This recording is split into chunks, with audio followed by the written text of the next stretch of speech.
Hello and welcome back.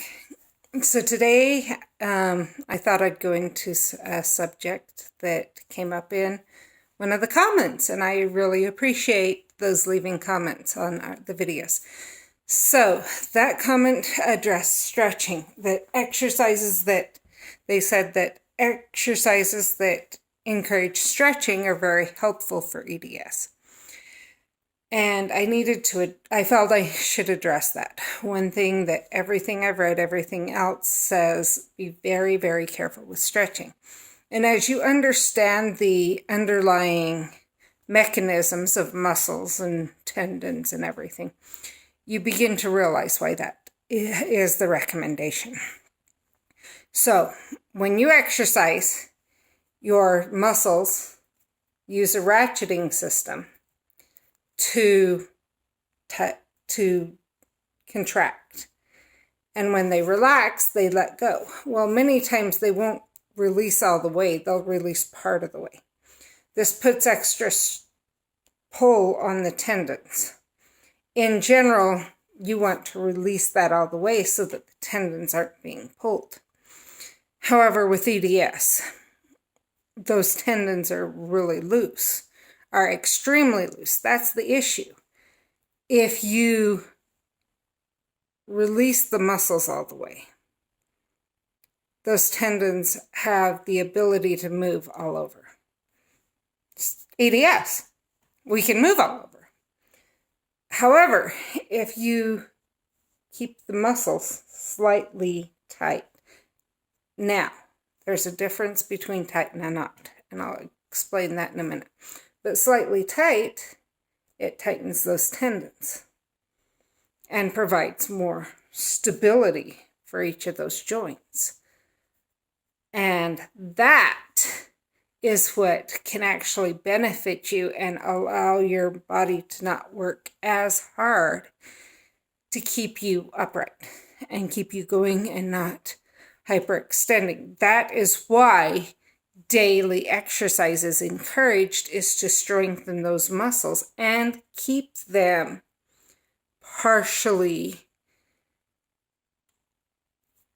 contracted. It's that keeping it partially contracted that holds it in place. In fact, part of the training in not subluxing knees, which is a huge one with people with EDS, is to not hyperextend. We're known for hyperextending our knees. In fact, you may not realize you're hyperextending your knees when you're standing.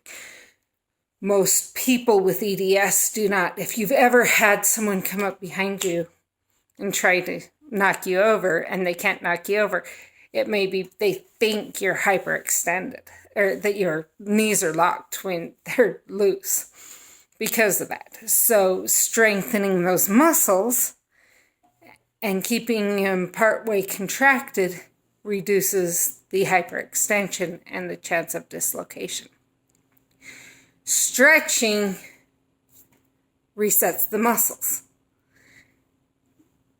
Stretching does not get rid of knots. It resets the muscles to full length. That and can actually pull the tendons even more, giving you even more stretch. In fact, that's what most people are after.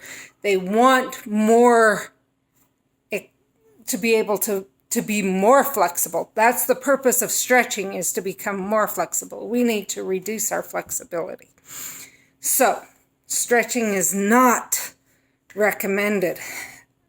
Yoga can be good, but not the stretching part of it. There are strengthening parts of yoga, and those are the parts that can be helpful for EDS.